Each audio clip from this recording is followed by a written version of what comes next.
All right. Welcome to Mogul State of Mind. Again, we ain't gonna speak on that. We got a special guest here today, man. So tell us who we here with today. Tattoo Tank Houston, man. Tattoo Tank, official Tattoo Tank, however you want to call it. Yeah. Big 290 business. Big 290 business. So Tattoo Tank, huh? So for those that act like they don't know, because we know for shit show they know, but for those that act like they don't know, who is Tattoo Tank? I mean, according to the public, I must be somebody. I don't know, man. You know, to me, I'm just a regular nigga that know how to draw. Yeah. You know, but I'm a tattoo artist, shop owner, ink brand owner from Houston, Texas. Yes, sir. Yeah. Yes, sir. So when you say is you just a regular shop owner or just a regular tattoo guy? I mean, to me, you know what I'm saying? Because to me, I feel like a normal person because, I mean, I've been getting money. Yeah. I've been, like, where my shop at, that's my hood. I've been there. You know what I'm saying? So, I mean, but to everybody else, I guess they think, they think I'm that nigga. Yeah. You know what I'm saying? This is what I heard. I heard that you was like one of the biggest tattoo artists in the country. That's what I heard. Yeah. That might be true. That might be true? Yeah. Okay. You know, I can kind of believe it. You know, like, as we touched on, you know, in our conversation, I've been waiting to get tattooed by this man by like about 25 years. Back You know, he got a long ass wait list on him, man. I signed up 25 years ago, still ain't got a tattoo, man. Yeah, you got to get in line, bro. We just started booking again. You know what I'm saying? It's crazy because we just started booking again. I didn't see your name. That's crazy. Oh, damn. They gonna call me on my bullshit. For sure, man. So let's talk, let's go through the Tattoo Tank journey. And let's talk about it. So as we talked about now, Tattoo Tank in 290 Inc. is one of the largest tattoo shops in the country. You're one of the more well-known tattoo artists in the country, which is a blessing, by the way. So shout out to you for being in that position, brother. But it wasn't always like that, man. So let's talk about the journey. So when did your tattoo journey start? Well, my tattoo journey started in prison, man. It's really a crazy story. Like, my first cellie, his name was Paulie Paulston, right? A white boy. Hold on, run that back His again. name was Paulie Paulston. He was a killer. he was a killer. He was locked up for murder. You know what I'm saying? Yeah. And but you know, like, I'm a big dude, so I gotta be in a cell with another big dude. He was like the biggest one, so we was in a cell together. He was an artist. You know what I'm saying? So he seen me drawing shit for my kids, and he was like, "Man, I can help you." You know, I'm hard-headed. I'm like, "Whatever, man. I'm not trying to be no artist." You know, I was still caught up in the streets, in the street mind frame, so I wasn't paying them no attention. But one day I got in trouble and I couldn't leave. You know, they put me on that 45, 45, 45. That's where you can't leave your cell. You can't go get commissary. You can't get no visits. So I'm really just stuck in the cell. So one day I just took him up on his offer and he showed me how to draw. The crazy part is when he left, my next cellie was a tattoo artist. Oh, shit. You know what I'm saying? But he was a Mexican. And according to how they rules is, they can't, they not supposed to show you how to do it. But I used to just watch them. You know what I'm saying? Yeah.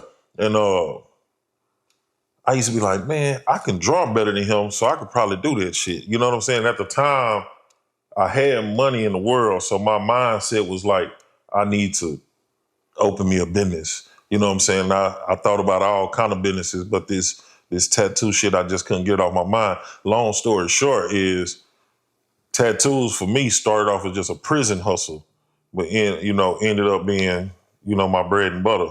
Yeah. Mm-hmm. Got you. So we're gonna kind of skip to it. So you're in prison.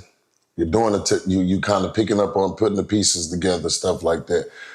So you said in prison you're doing tattoos? Yeah. You tattooing. So how did the prison politics play into like you being able to do that and things of that sort? I mean, how can I say it? I can fight, bro. So it's like, the politics really didn't matter to me on how it went, you know, besides like beyond the fact that, you know, I could fight, protect myself, whatever, niggas let me have my way because I fed a lot of niggas off of tattooing. Okay. You know what I'm saying? So, like I had already had money on my books, and then I was making that extra money. So I would just like, you know how the white boys do or the Mexicans do when a nigga come in the pod, they'll give him a little pack. Yeah. So I started doing that off the tattoos. You know what I'm saying? Because I had so much commissary. I actually got in trouble for having so much commissary. They gave me a case called extorting an unknown offender. They was like, nigga, how you get 87 tuna packs? You know what I'm saying? I'm like, you know, but far as the cops, well, I can say this now, far as the police, I can say this now because she don't work for them no more, right? Yeah. She got her own business, shout out to you. You know what I'm saying? But she know who she is, I still ain't gonna say her name. But it was a girl from Greenspoint, and she knew me from the street. So she actually caught me tattooing one time, and I was doing a portrait, and she say, you did that? I say, I mean, you caught me? Yeah, I did it. You know what I'm saying? Yeah. And she was like, look, you blessed. Keep doing what you're doing. And I was like, so keep tattooing? She was like, look, I ain't see nothing. If you get caught by the sergeant, that's on you. Yeah. And she just let me do my thing, man. That's hard. So she was the main guard who housed our dorm. So I had 16 hours at a time I got the tattoo. That's hard, man. Yeah. So what'd you end up going to prison for? Possession of controlled substance. Got caught with a little crack. Okay. Yeah. That nigga said that in there real smooth. Like, all right. So you got caught with it, and is this your first time going to prison? No, that was my second time. Okay. This your second time going to prison. What'd you go to prison for the first time? A little bit more crack. A little bit more crack. Yeah. All right. So that transition from prison to business owner, how did that happen? Well, it didn't just happen like that. Like a lot of people will see and think that it just happened like that because it happened fast. But I'm the type of dude, like, I believe in urgency. You know what I'm saying? So it didn't just happen like, got out of prison, opened a business. I got out of prison. I got back in the streets. I got lost back in the streets again. I went back to jail for some shit I didn't do. And then I got out and I was like, I took that as a warning. And I was like, yeah, I got to go and open up my shop. Yeah. Like within 11 months of me being out of prison, I had 290 Inc. open. Gotcha. So how did you accomplish that? So like, cause let's even talk about it just like this. So I know you got a background. So if you're convicted, you're a convicted felon, opening up, how did you even get accomplished to be able to rent a building? So what I did was I went to like the raggediest building in the world with a slumlord. Yeah. You know what I'm saying? And he didn't even want to rent it out to me, not because I was a felon, but because it was so fucked up in there. You know what I'm saying? But I made a deal with him. Like I really got to talk to the actual landlord. So I just told him like, look, if I come in here and rehabilitate this, would you let me rent it out? And I came and it took me like 3-4 months. So like my right now, what's the day? November. So I signed my paperwork to get the building November 17th. So I look at that as that's my 9-year anniversary, right, for being in business. But I didn't open up till February because the building was so fucked up. Every day I dedicated like 8 hours of my life to go in there and fix something. You know what I'm saying? So it took me a little while to open up. Gotcha. So you had to pretty much complete the build out. Yeah. So how long were you looking for a building before you found that one owner that was willing to rent to you? To be honest, I really went where I knew that he was gonna let me in because he didn't know me at that capacity, but I had already been over there doing other shit. You know what I'm saying? Okay. And I seen him rent out to niggas like me, so I already knew that he would let me in. So the first building I went for, I got in. Gotcha. Yeah. So let's use that as an example for somebody out there. Mm-hmm. Somebody that's in the same situation as you. Convicted felon, trying to figure out how to do something. Because you know that's a bumpy road, brother. Yeah. And shout out to you for figuring it out. But I got a background too. And it was hard to figure that out. You go and then you figure out something and then you get there, you get that little roadblock. You know what I mean? They'd be like, no, you can't rent it, or no, you can't get this, and you can't do this, etc. To share us what's that mindset for that person out there that's watching this and wants to know how they can do the same thing. So, I mean, being persistent will help, and that's like the easy thing to say, but I'll tell a nigga like this, like it actually make you smarter. You know what I'm saying? Because you got to go through all them obstacles. It actually make you smarter because, you know, the average person who went to college, went to school, got the good credit, did everything right, all he got to do is sign his name. Right. You got to figure out all of this and all of that. You know what I'm saying? Like recently I tried to get a house. I got the money, so I'm thinking I can get the house. Yeah. But it don't work like that. You know what I'm saying? So I just had to figure out all these different ways. And like in between of figuring out all the different ways, it's like I learned so much. You know what I'm saying? So, well, the advice I would give a nigga is just go for it, bro. You know? Like I see a lot of niggas in the streets, they got enough money. You can't tell me you in the streets, you ain't got enough money to start your business. All you need is $10,000. Most niggas got $10,000 worth of shoes. Facts. In the closet. You know what I'm saying? I had a homeboy ask me one time how he can open a business. I told him, nigga, sell your closet. You know what I'm saying? Sell your closet. You can open you a business, man. Yeah. So that's good information, man. Appreciate you for that, for sharing that. So now, let's go. So you get the building, and it took you 4 months, three to 4 months to get open. So you were in there just knocking walls down. Walls down. Yeah. Bro, the AC was exposed, and some kind of way, some niggas rigged some wires coming from the AC to this little thing on the wall. Like I had to get the whole AC system took out, you know. Yeah. So like I said, in between these processes, you learning so much because I had to end up getting a whole new AC system put in, you know what I'm saying? And that's something like I thought I would never have to do. Yeah. But it's crazy, bro. So in that 3 months of opening, so you put your deposit down, you got your lease. Mm-hmm. How much would you say you spent before you could even open your doors? About $17,000. About $17,000. Yeah. Gotcha. And is that the same building that you in today? Nah. Okay. Nah. So how many square feet was that first building? That first building, man, was like 700 square feet, something like that. Okay. It was kind of small, but I made the most of it. So I did it where it had a little entrance where, you know, everybody can sit and chill, like the overflow of clients can sit and chill. But then I made the back room where I made enough room to have 5 artists and me. Okay. Yeah. Okay. Yeah, okay, cool. And so the current building you in today, how many square feet is it now? That one is, it's kind of small too. It's probably like about 1,200, 1,300 square feet. Okay. Yeah. But you got 2 locations? Yeah. So one of them is a private studio.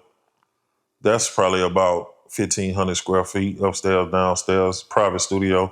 And then the walk-in shop, that's the 1,200, 1,300 square feet where I got now. Well, I just fired 2 motherfuckers, wasn't making the brand look good or whatever. But I just fired 2 people. So I think I got like 4 or 5 people working. Okay. Yeah. Got you. So, Tattoo Tank, before Tattoo Tank in the streets. So I know you said you got convicted first. So let's kind of go back to that. So you in the streets, you doing your thing. The first time you get caught up, what happened?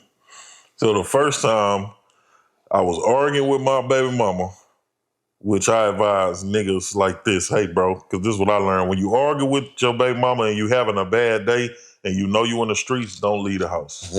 Because you already leaving with negative energy. Yeah. You know what I'm saying? So I'm arguing with her, we breaking up. I'm like, fuck this, I'm gonna go get me a hotel. At the time, I'm cooking up and doing all this, so I took my microwave, I took my plastic bags, I took everything, you know what I'm saying? All my beakers and Pyrexes, I took all that shit and I'm riding I'm supposed to go straight to the hotel, but as I'm riding, and the crazy part about this story is this is where my shop located right now. Yeah. Right? So I see the store and I see all these niggas in front. So I'm like, man, I might well make me a couple dollars before I go to the hotel. I make that U-turn, go up in there. I shake hands with everybody. I probably served like 2 people. One of them was a white girl. She go around the corner towards the back. She get caught doing what she doing.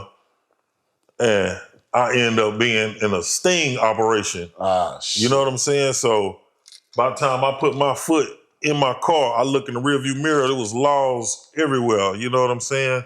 So that happened right there in front of the shop that I got right now, bro. Got you. Yeah. Man, but it's crazy. So like even we, for my insurance business, we just opened up our corporate office. And been in business for, as far as having a brick and mortar, it's been 10 years. And it's right down the street from where our first office was, right there off of Cullen. You know what I'm saying? It's crazy to have those full circle moments. You know what I mean? Like, and that's just how life works. It's crazy how in that same situation, that same area, a situation hurt you when you thought it was hurt, but ended up birthing something even bigger and better. You know what I mean? It's crazy how life works like that. So you got stung right then and there. And so you go to trial or whatever. Did you go to trial? You took a plea deal? What you did? I ain't go to trial because they caught me good. Yeah. I told the police, I said, y'all did a good job. You know what I'm saying? Because they found everything. They found everything. So yeah, I copped out and I got 6 years. I did 2 years on it. Okay. And how old were you at this time? 25, so I got out at 27. All right. So you get out at 25, you did your 2 year, boom. 27, you get out, you was on parole? Yeah, I was on parole. You got on parole. All right, so you get out at 27. What happens then? I was even worse because it's so crazy because the neighborhood make you feel like you did a good thing. You know what I'm saying? Like you went to jail, you got your stripes, you ain't tell, you stayed stiff. So in my mind, I was in there like analyzing how to be the best drug dealer I can be. Yeah. You know, and so when I got out, I was like 10 times worse. It didn't take no time for me to catch another case, bro. Yeah, I did it real good. And so you how long did you ended up getting caught again? What happened in this situation? The second time, I was pulling into these apartments to serve these folks that I've been serving for years. And it's so crazy because they was getting into an argument, right? So they neighbors called the police on them, right? Yeah. And so when the police came, the door was open. So, they gave them leeway to come in. When they come in, they got dope sitting on the table. So the police told them, call your dealer, right? Yeah. So I was the dealer. So I pull up. When I pulled up, they didn't even give me no time to serve them or nothing. They just, as soon as I pulled up, they surrounded me. But the crazy part is I had action at beating that case, but I was on parole for the same shit. Yeah. So it was hard to fight. You know what I'm saying? Yeah. So I end up, I probably should have took that shit to trial, but I was scared, man, to play with them people. You know what I'm saying? So I just said I copped out and got a 7-piece for that. End up doing 3 years on it. Okay. So you did that 3 years, so you get out this time, and that's when you ended up getting out at 30. Yeah, that's when I started tattooing. Yeah. Got you. Let's talk. So when you walked in that door, what was your mindset when you walked in that door? My mindset, I ain't gonna lie, my mindset was super tough. Like, I came in there with my chest first, you know what I'm saying? Yeah. Sizing up everybody. I really came in there the wrong way, But I end up getting humbled by a little bitty ass nigga. Brought things back into perspective, man, So yeah. How'd he humble you? How he humble me? Oh, nigga want to hear the story. Yeah, well, I can tell you this story because I won a lot of fights. Okay. Right? But this in particular fight, I didn't win. You know what I'm saying? The nigga, I don't know if he know it or not, but he really knocked me out. But the wall caught me and woke me up. I went straight to wrestle mode. You know what I'm saying? So it was one of them little niggas that was raw from the shoulder. Man, little nigga hit me with some shit he brought from home with him or something, man. Yeah. So come on, bro. You got to tell us the story, bro. Was it a 2-piece overhand? No, it wasn't even. It was a 2-piece. It was a 1-piece overhand. Yeah. The nigga actually, it's so crazy, bro, because I like to wear my grill, but I can't wear my grill no more, right? Because I got a gap in my tooth right here, so my grill never straight, and I hate this shit. So, I spent like $10,000 on a grill. I can't wear that bitch right. You know what I'm saying? But the nigga, hit me with a haymaker, and the crazy part is like I seen it coming, but I couldn't duck it. You know, because it wasn't like no straight punch. Yeah, it was the one of nigga them. brought it from way back here, and I seen it coming, but I couldn't do nothing about it. You know, and like that's why, like I was talking to these kids at the school, and I was telling them like, if you're not ready to fight, damn near lose your life doing that, stay out the streets, bro. You really think you tough? Like out here, you got guns, you got the laws you can call. Like in that penitentiary, sometimes the laws will step back and let that happen to you. You know what I'm saying? You're not ready for that type of comeback. You ain't got that in your heart, man. Best thing for you to do is go see who hiring, bro. Yeah. So when you say you got humbled by the experience, how did that experience humble you? It just let me, my mama would always tell me that it was somebody big and bad. I ain't never believe it because I've been whooping niggas for a long time. But that just let me know that, oh shit, it could really happen to me. It could really happen to me. You know what I'm saying? At first, I really didn't believe it could happen to me, So it humbled me because it made me realize, like, stop just walking everywhere with your chest poked out trying to prove you the biggest and the baddest and all this, So it really took me up off of that. And I needed that in order to be how I am now, because there's been a lot of situations I've been in this tattoo world that my mind automatically clicked back to, who I was. And then I remember, you ain't the baddest nigga. Like, if it ain't worth killing and dying over, I tend to just let it slide, man. Yeah, man. They say you don't start really winning until you take your first L. Mm-hmm. You don't know what winning is like until you take that first L.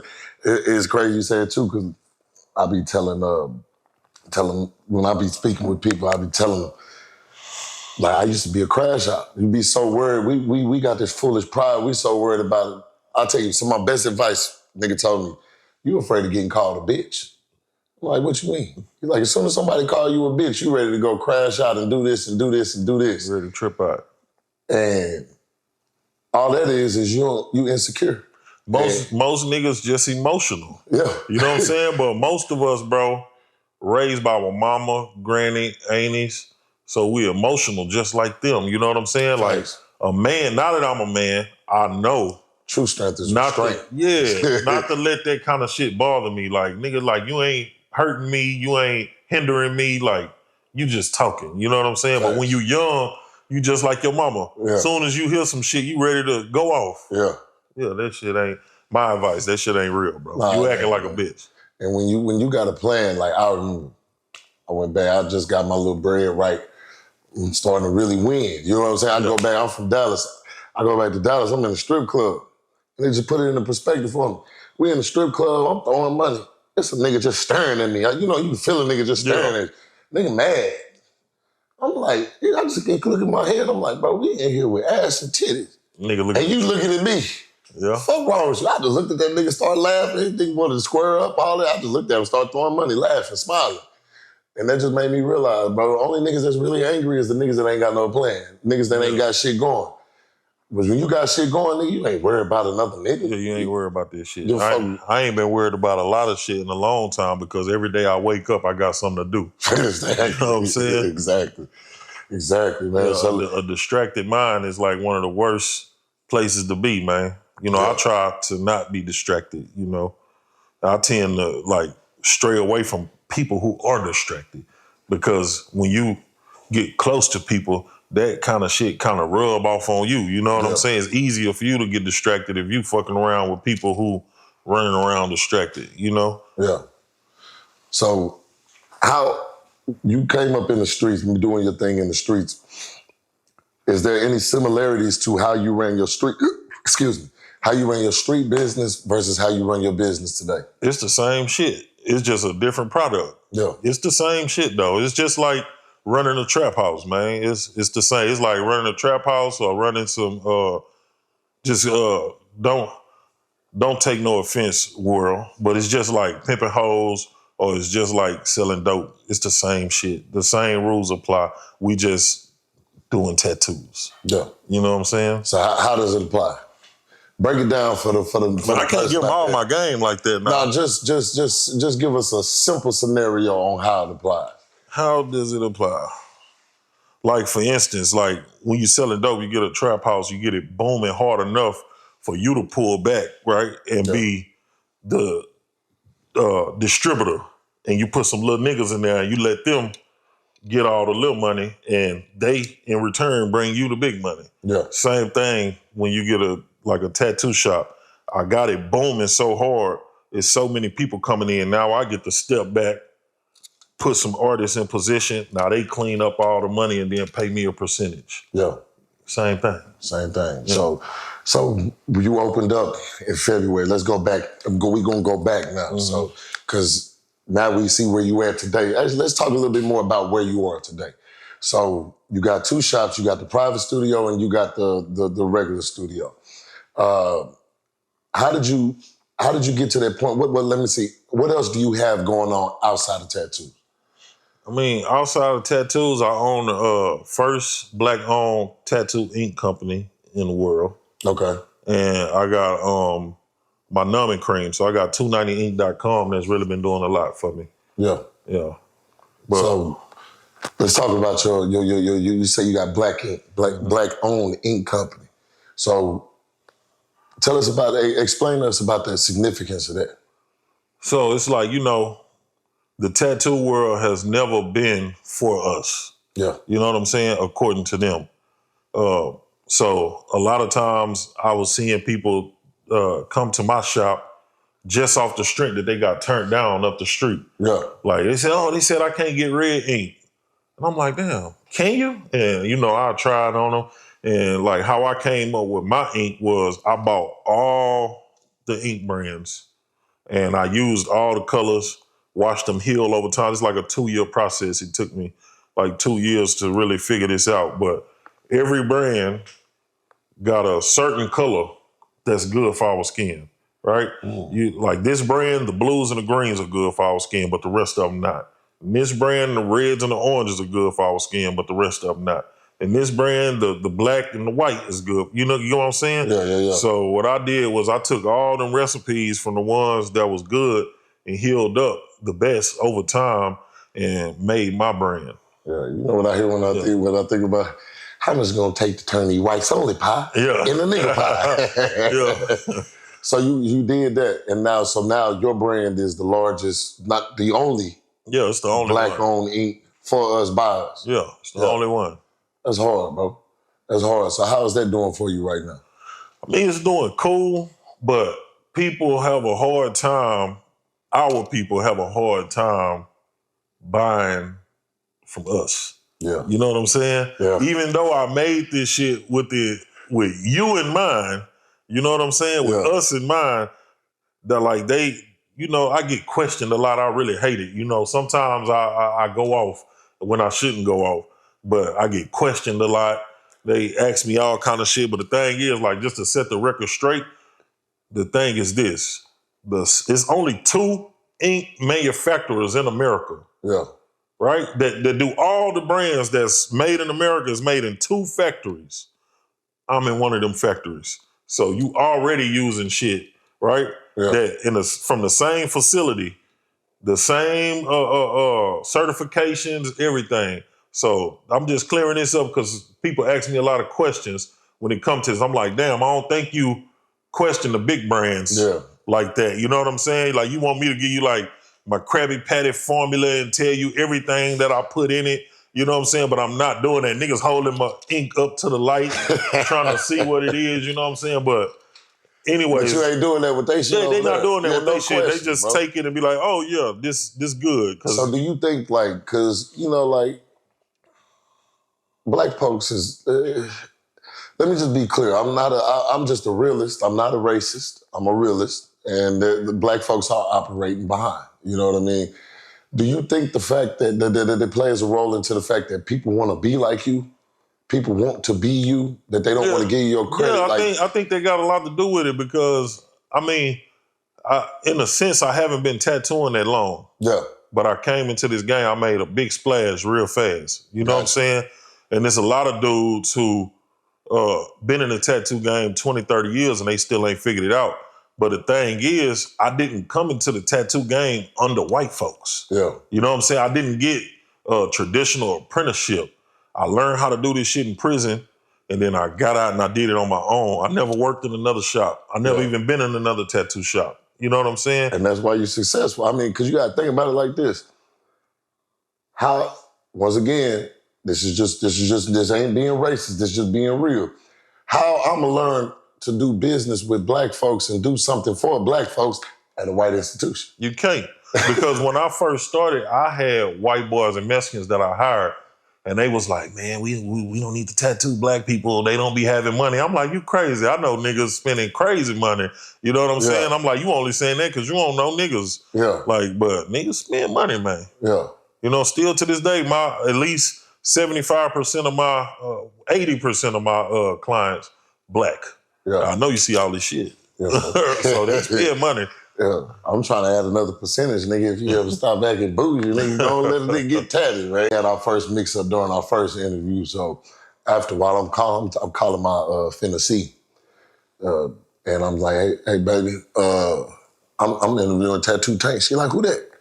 I'm like, nigga, the motherfucker who got the shop, this. So it's funny how it is. She's like, I just saw my friend post about his numbing cream. And, oh, yeah, I do know him, this.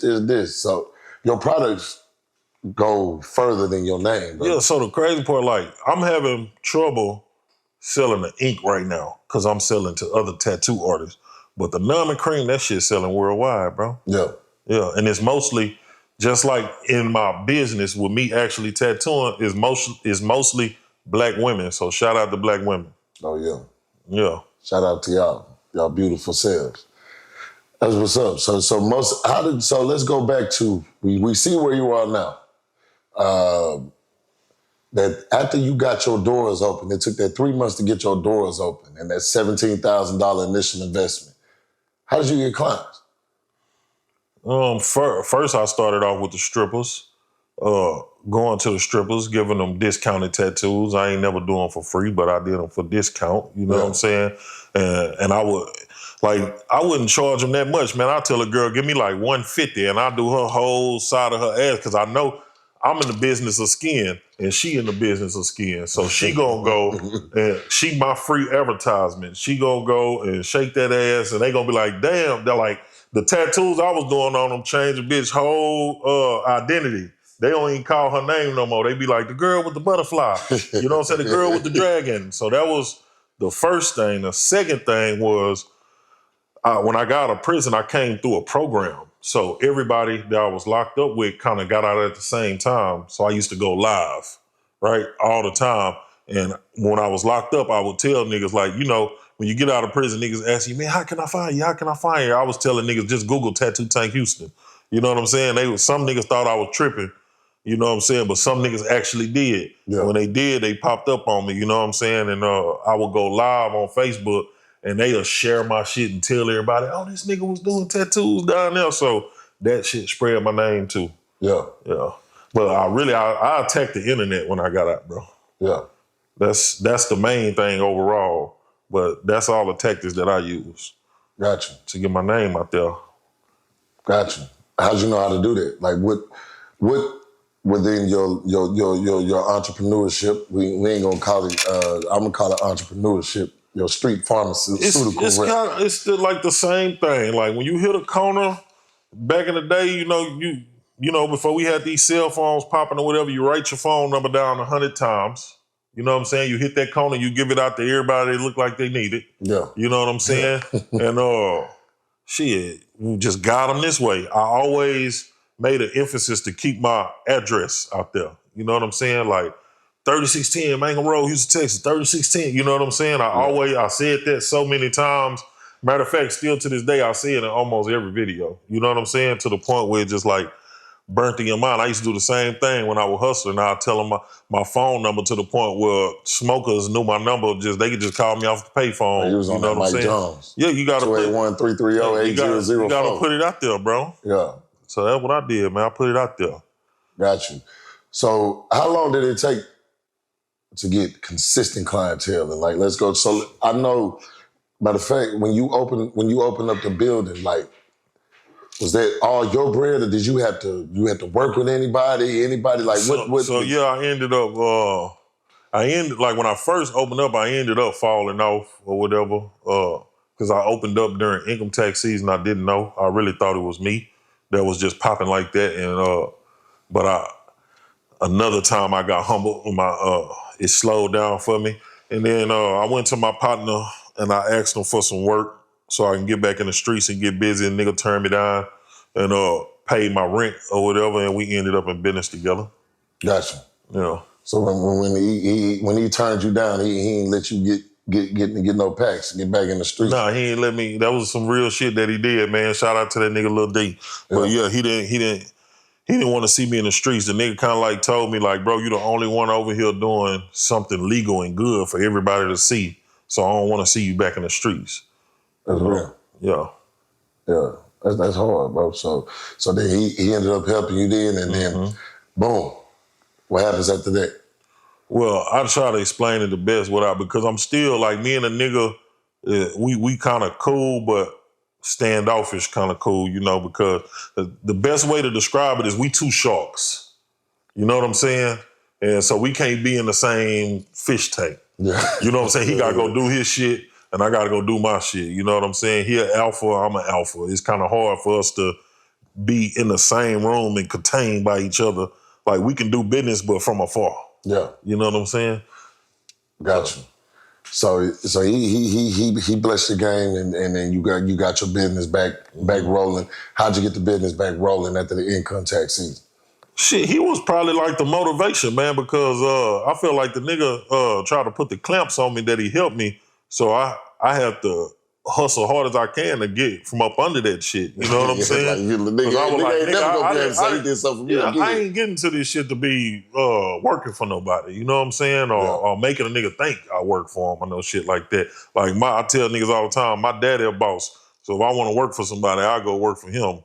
But other than that, I just couldn't stand it, bro, for a nigga to feel like that he was my boss. You know what I'm saying? So he was the motivation. He made me hustle harder. So at one point, what I used to do, like I say, the games are so similar. What I used to do was I used to get the baddest bitch I could find and dress her up, go take her to go get a little outfit, real skimpy, and we go hit these clubs with my flyers, and she'll go around giving niggas flyers and pointing in my direction. Oh, he a bad motherfucker. You know what I'm saying? Yeah, she put me out there like that, man. So I would do it like that, and that shit started working for me. Like I say all the time, man, that consistency pay off because we did that shit like every weekend for like 6 months. Yeah. Yeah.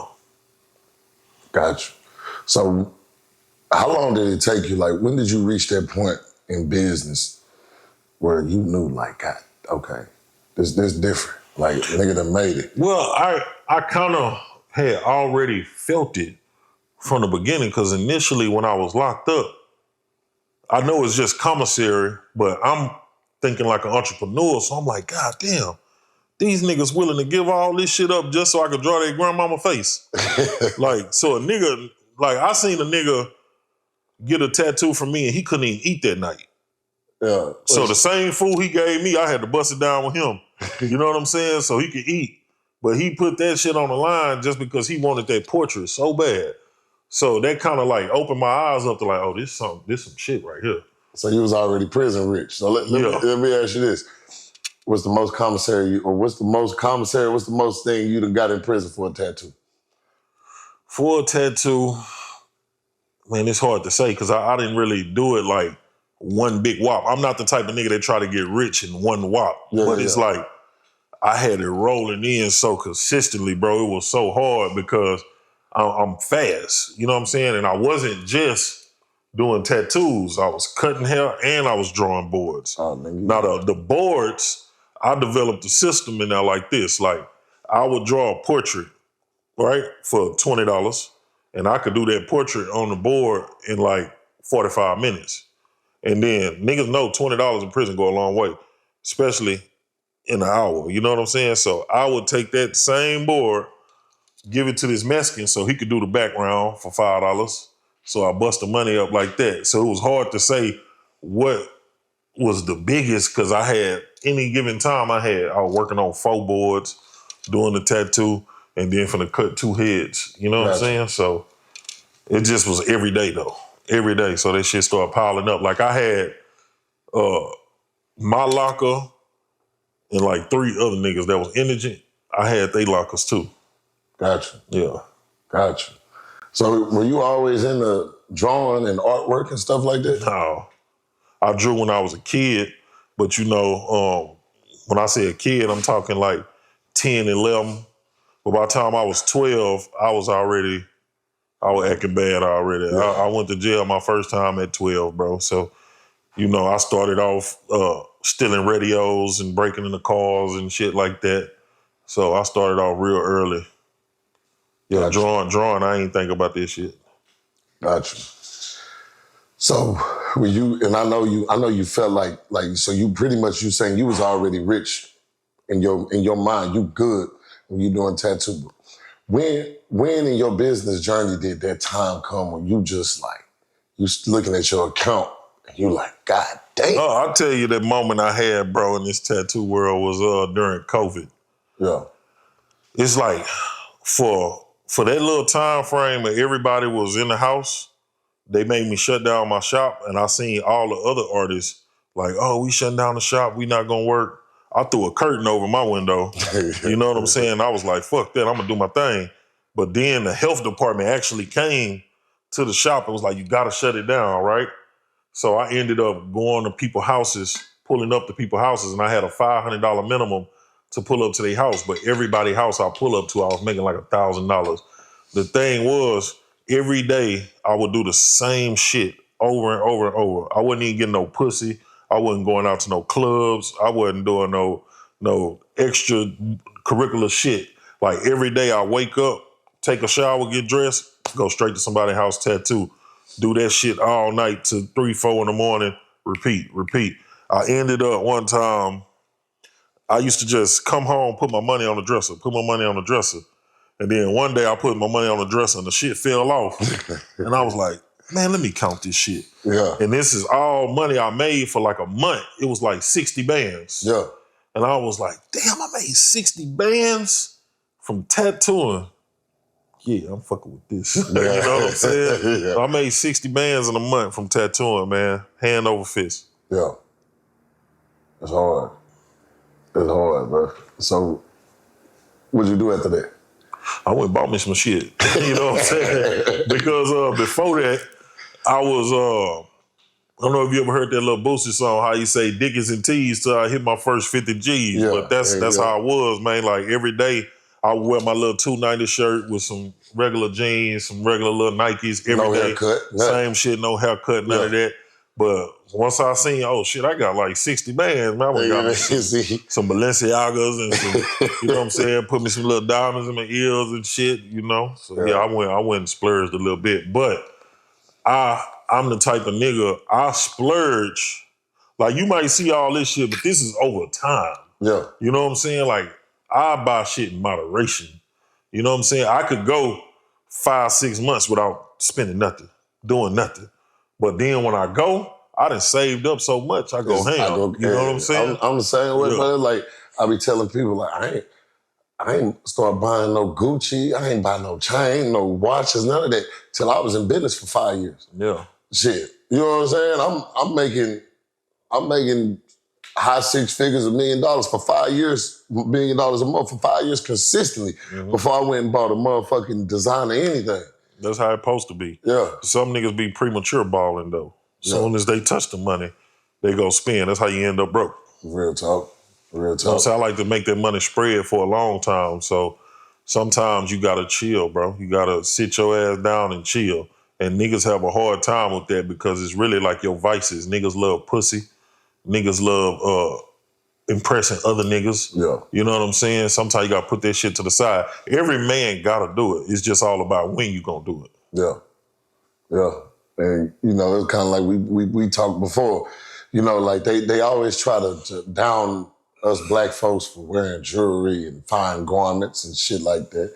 But nigga, we been doing it. Yeah. And then the other thing is this, man, I always see people say, well, Bill Gates don't do that. He a billionaire. That nigga ain't had no swag before he got the money. You know what I'm saying? Like you trying to compare us to niggas who this nigga had no style from birth. Yeah. You know what I'm saying? Like, I come from a stylish family, so it's only right when I touch me some money, I put on some stylish shit. Yeah. You know what I'm saying? You know, you hear this shit all the time. Oh, real wealth doesn't speak. Man, shut the fuck up. Hey. Because the thing is, what I figured out, you motherfuckers don't even know nobody wealthy. Nah, you don't. So you don't even know nobody that's wealthy to even be able to say what a wealthy person does, because you think they don't spend money. Now, I have been around real wealth before, right? And you think they don't spend no money. No, they just don't spend money on the things that maybe you like. You know what I'm saying? But a nigga might have $10,000 golf clubs, Facts. you know what I'm saying? Or $20,000 fishing rod, you know what I'm saying? And shit like that. Just so happen, like, nigga, I'm from apartments. So I ain't from the country part, so I don't give a fuck about a fishing rod. You know what I'm saying? But I'll spend me $20,000 on a watch or something. You know what I'm saying? And you know, when you're a real hustler, I'm gonna be honest with you, sometimes you gotta go, like you gotta go spend that bread to fall in love with the fact you did it. Like, I'm gonna go do it again. You know what I'm saying? I'm gonna one up it. So sometimes I tell my little brother sometimes, like, you gotta find reasons to put that fire back under your ass. Because sometimes you get complacent, and when things is good, you just tend to start chilling. You know what I'm saying? So me, what I do is I literally put myself in position to have to go get it. You know what I'm saying? Exactly. So I know that the best me is the one that's under pressure. So sometimes I put myself under pressure. Exactly. Yeah. It's like I tell people, lifting weights. You know, when you lift weights, nigga, if I go in there and lift the same amount of weight and do the same reps, nigga, I ain't gonna grow. Nigga, I gotta add some tension to that motherfucker. I gotta switch the shit up. You know what I'm saying? So that constant contraction and retracting, stretching that motherfucker, putting tension on that bitch, lift that motherfucking weight, nigga. You know what I'm saying? But niggas like to do plastic surgery. Niggas don't really want to get out there and get it. So, you know, you niggas want to do all these motherfucking sewn on abs and shit like that. Nah, nigga. You got to get in there and work that shit. You know what I mean? So you had that 60. You went and splurged. And so that's you. That's you doing the tattoos. So now you had that's a completely different thing. Tattoo Tank, the artist, versus Tattoo Tank, the business man. So when did you start making that transition to bringing in artists underneath you? I mean, I had artists the whole time except for that time. Well, no, it was 2 times that I did that. I lost all my artists during that time. Okay. Right? I had like 4 artists, but during COVID, they quit and they started, you know, they lost faith and they started going where they went. You know what I'm saying? So I lost all of them during that time. And another time when I lost them is when I opened up a second location. My whole shop quit on me. Yeah. What happened? I couldn't even explain it. Well, best I can explain it is, man, don't nobody really like working for a nigga, bro. You know what I'm saying? Especially is it all on them, or did you have something to do with it? No, bro. I mean, I can't really take no fault in that. Like, I'm supposed to grow. You know what I'm saying? I'm supposed to grow, but people took my growth as leaving them behind or not pulling them with me. And it's like, you know, now I got these artists that want to come to this shop and these artists want to go to that shop, but I got to keep everybody where they place at. You know what I'm saying? Yeah. And they really didn't understand that. So, you know, they quit on me, which was a blessing, though, because it made me stronger. In what way? It made me stronger because it let me know that the business that I have right now, if everybody leave right now, we still exist. Yeah. So the artists that you have right now, you said you have, about 5 or 6 artists?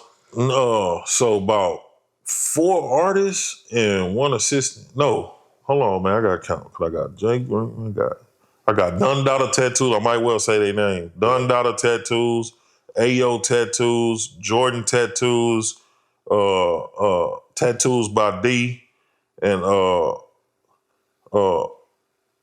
HTX Tattoo Barbie. And then I got my boy from out of town with us right now, X-Ray Vision. So 6 artists. Okay. Shout out to them artists, man. Shout out to them artists.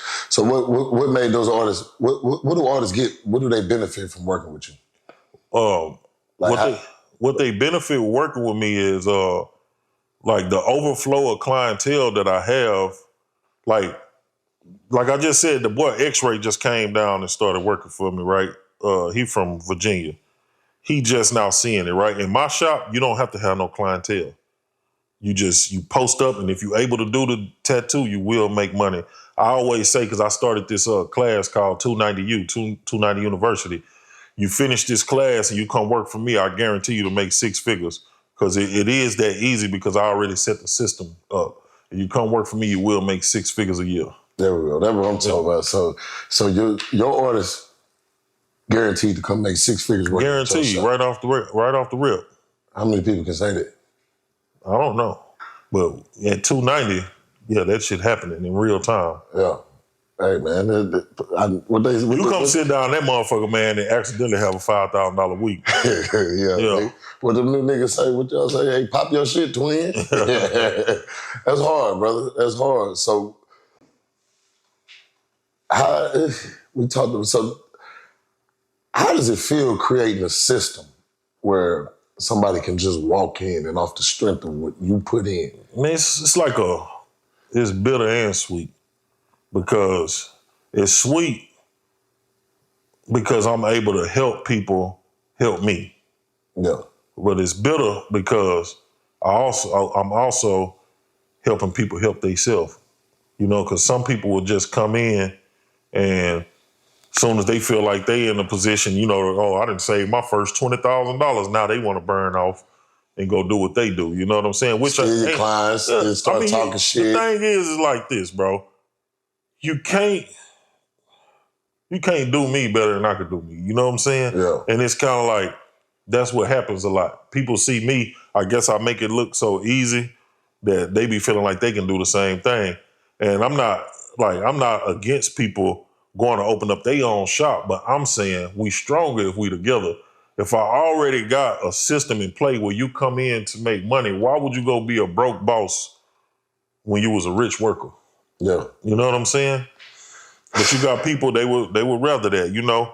I see a lot of them niggas out there struggling right now. Man, and you know, it's like pandering, trying to get them a motherfucker, please walk in.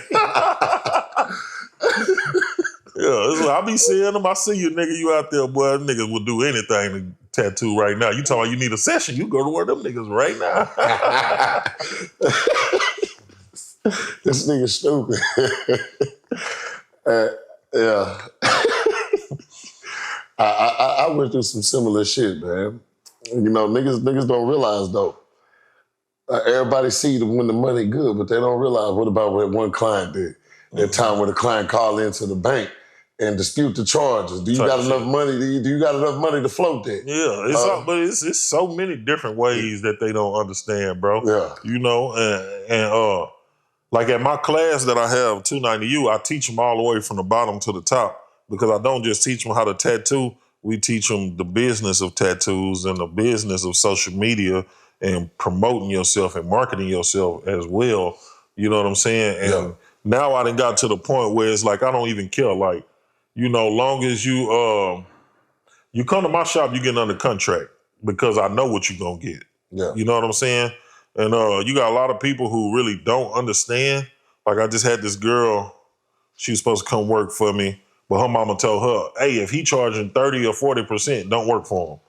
But I'm saying, I'm charging you 30 or 40%, but you still finna make like $3,000-4,000 a week. Correct. But you go by yourself and you make like $150 a day. Correct. You know what I'm saying? So you worry about what I'm getting, but you ain't worried about what you get. You ain't worried about what you get, you know? So that let me know off the rip, you coming in, if I was to let you come in, you coming in with a selfish mind, I don't need you around me. Yeah. You know what I'm saying? Because I'm showing love. Me, personally, as a tattoo artist, I don't really need nobody to survive. You know what I'm saying? Like, my daily rate's high as a motherfucker. And we know that. And I'm booked right now to I think we just booked March up. So April, you know what I'm saying? So God damn, I ain't never gonna get no fucking. Man, you better come on. Cause I open my books November 1st, man. They ain't stopped booking yet. God damn, this nigga, man. Interview over, man. Fuck this nigga. That nigga just said, March, what the fuck? God damn. Really on the cool, I'm taking it slow this time, bro, because I don't really like how it go when a nigga book out for a whole year. It's kind of like I miss a lot of opportunities. So now I'm just booking like 3 months. at a time. So I'm finna close the books again here real soon because people rolling in real fast. They already filled up my whole March. And I just opened the books November 1st. What's today? November 3rd. You see what I'm saying? The March is gone. No, I see why niggas hating on you, nigga. I'm hating, nigga. I'm hating, nigga. Oh, that's hard, brother. That's hard. So, right now, what's next for Tattoo Tank and 290 Inc? What's your vision? I mean, what's next, man, is hard to say right now because my 290inc.com is new. I only been in this business for the last 5 months. So I'm kind of like giving all my energy to 290inc.com and 290u.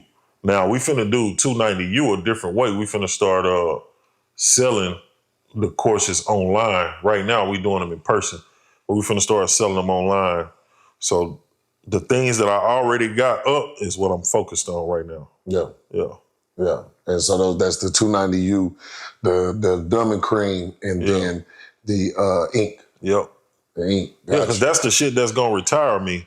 And I feel like a lot of artists in the tattoo world, they not too far from the street level thinking as well. You know what I'm saying? Like they just getting money hand on fist, hand on fist, hand on fist. Me, I'm more so thinking like, hey, I don't want to do this shit forever. You know what I'm saying? Like nobody wants to do nothing forever. Like I don't want to be 52 years old still trying to book a client. You know what I'm saying? Like, so I'm trying to get my product game up and my course game up, and that way I can retire, bro. This tattoo shit take a lot of your time, bro. Yeah. You know what I'm saying? It's like any profession that you in that's like on a professional level will take a lot of your time. So I miss out, like I sacrifice a lot of time with my family and my kids to, please everybody else. But after a while, I need to get this shit up so I can, Yeah, man. go get that quality time back. That money there, because after you make so much money and spend so much money, you start to realize like that shit don't mean nothing. You're doing it for your kids and your family, and then you end up missing out on that time. Man, you do all this shit for your kids, and they still don't give a fuck. They're like, you buy them the most expensive toy, they end up playing with the motherfucking box. Yeah. Yeah, man. So what's one of the worst decisions you made in your business career? One of the worst decisions? Or which one do you regret the most? I don't know, man. I have a real positive outlook on life, so I really don't have regrets that I can think of right off the top because every obstacle that I had was a learning experience. Even if I lost, I still won. Gotcha. So let me rephrase that there. So what decision cost you your biggest loss? Or your biggest lesson? Yeah, like I told you earlier, when I went and got that other shop, and I called myself being a tattoo supplier, my whole shop quit on me. You know what I'm saying? I wish I would have locked in with them boys a little better because that was the best group I ever had, man. We was getting crazy money. You know what I'm saying? Like, man, if I told you the numbers right now, you'll probably start trying to tattoo. Got you. So you saying like you wish you would have kind of been there to kind of like fuck with them a little bit more, build that relationship. I didn't build a bond strong enough. I was just focused on advancing. You know what I'm saying? Yeah. And I kind of like now I think like in order for me to advance, I gotta have a team. Yeah. So it's gonna be certain people that I have to hold close and show love in a different way, you know what I'm saying? Yeah. Because nobody could do this shit by themselves. You gotta have, you know what I'm saying? Like you can't do nothing by yourself, bro. Yeah, like they say, the dream is only as good as your team. Mm-hmm. So we gotta ask you this. Gotta talk about it. I saw it on the internet. Well, I didn't see it personally, but they brought it to me. Your relationship status. Oh man, you open to talking about that? I mean, nowadays, yeah. I mean, everybody seen me get married. Yep. I put it out there. That shit went viral. Everybody was happy. But it ended really fast. Probably like 3 months. Yeah. And so I was married for 3 months. And people want to judge me, right? Yeah. Shit, but a couple of your favorite celebrities did the same motherfucking thing, and I ain't gonna stay where I'm tolerated. I'm going where I'm celebrated. You know what I'm saying? So shit. I ended that shit and found me a real partner. Yes, sir. You know what I'm saying? And she worked diligently on my side. You know what I'm saying? Yes, and now it's like me times two. Gotcha. And there's a lot of people hating on that, but I mean, shit. I mean, that's what y'all do, bro. Y'all love to hate when shit good. When shit bad, y'all be all for it. Yeah. I mean, once you become an adult and you know what the fuck you want, it don't take long for you to know. Yeah, and that's another gift and curse of mine, bro. I know what I want. So when I see some shit that don't align with how my future look to me, yeah, I'm cutting it off instantly. Yeah. So I gotta dive into that a little more though. So you got married. Mm-hmm. This is when did you get married? November 17th. The same, yeah. Goddamn. Okay. Same the anniversary of your opening up your shop. Okay. So that was of last year. Mm-hmm. All right. And 3 months. So yeah, it was over. Damn. Hold on. I ain't gonna lie. Look, I'm gonna fuck you up. Look. Remember how I told you said it to you in February? Yeah. Yeah, nigga, when you open your shop up, it was in February.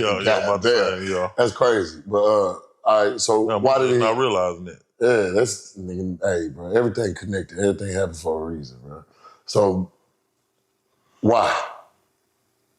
I mean, I don't want to say nothing to make her look bad because that's my baby mama. I got to deal with her for the rest of my life. Okay. But like I said, man, I'm an ambitious person, and it's hard for me to be around people who are distracted. I gotta be around people who really want it. You know what I'm saying? And I'm not waiting for you to decide to want it. Yeah. You know what I'm saying? Because the way I see it, I damn near missed my whole 20s already. I ain't got time to waste. I'm finna be 40. Like, I don't have no time to waste. You start getting 40 years old, you start feeling some shit in your knees you ain't never felt before. Like, I ain't got time to be sitting here playing with you. Like, we gonna make this shit happen today, tomorrow, and next week. We not waiting a year from here. Yeah. Yeah. So you had a big ass wedding and you dropped out on the wedding? Yeah. God damn. Shit. I'm supposed to get married, nigga. I'm like, I mean, man, hey, bro, you do your thing, though. If you know where you want to be and what you want to do. I don't regret paying what I paid and doing what I did for that wedding because at the same time, like I said, I always try to find the good and shit. At the same time, that was the first time my family got together for the right reasons. Yeah. You know what I'm saying? Because of me. Most of the time, it was because of some whole other shit, Yeah. So it still was like something that was pretty good for us, bro. Most black families don't get together unless it's like a funeral or a nigga getting out of jail or some shit like that. Yeah. So anytime that you get to celebrate, you should. That's real. So for those people that speak on your relationship and say, oh, he moved on too fast, or how could he do this, or how could he this? What do you have to say to them? Shit, I ain't got to tell them a motherfucking thing because I'm a fast acting nigga. Success loves speed. Maybe that's why you struggling because you sit there and wait and wait and wait. I'm not waiting on shit. I'm not waiting on nothing. I got a low tolerance for stagnation, bro. I can't stand it. Like, maybe my mind work different. You know what I'm saying? If you ain't never been in solitary confinement, like, you wouldn't understand. What's one thing people assume about you that you like to correct? We right here. Set the record straight. What people assume about me, I never really stopped to think what you motherfuckers think about me. But I think people assume that I'm a clown. You know what I'm saying? Because I do put on a show. Yeah. You know what I'm saying? But one thing about it, a smart man can play a fool, but a fool can never play smart.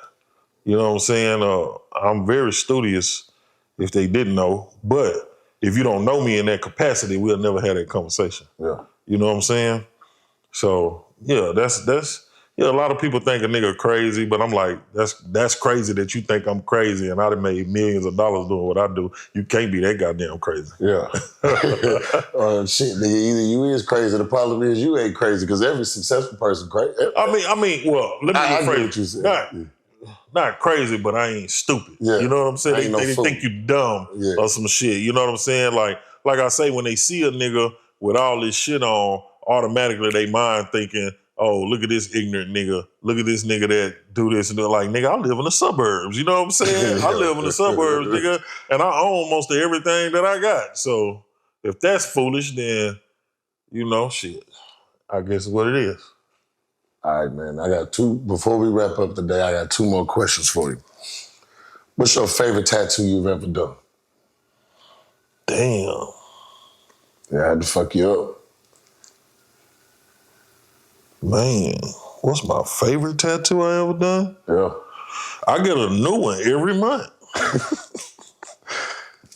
Every month it change.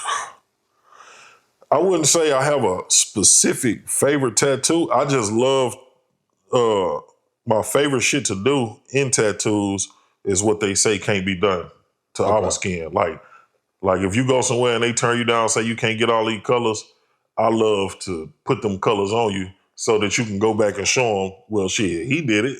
Give us an example. Man, we might fuck around and find that bitch and clip that bitch in here. So give us an example. Somebody that you did it on and what you did. Just recently, this girl came in and she been trying to get this cartoon sleeve for a while, but all the white artists was telling her that she need to get it in black and gray or whatever, but she said she wanted color. She came across my page and she probably just like a shade darker than me. So I was like, that's crazy. I don't see why they would say that. You know what I'm saying? Because the only people who can't get color at all is like, man, you gotta be black as a motherfucker. And I got a homeboy that is. I wish I could show that nigga as an example. But he's a one of a kind nigga, like the inside of his hand darker than me. You know what I'm saying?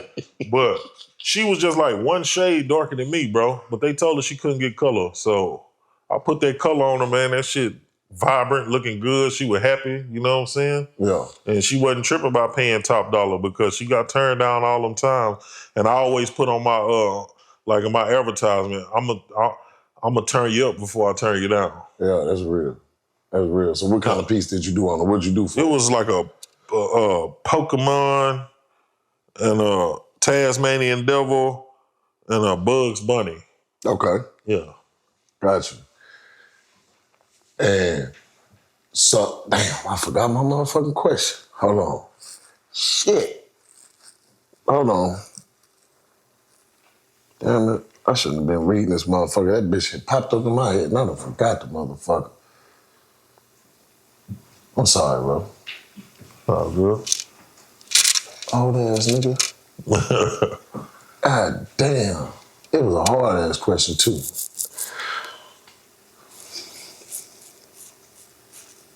Hold on. Okay, gotcha.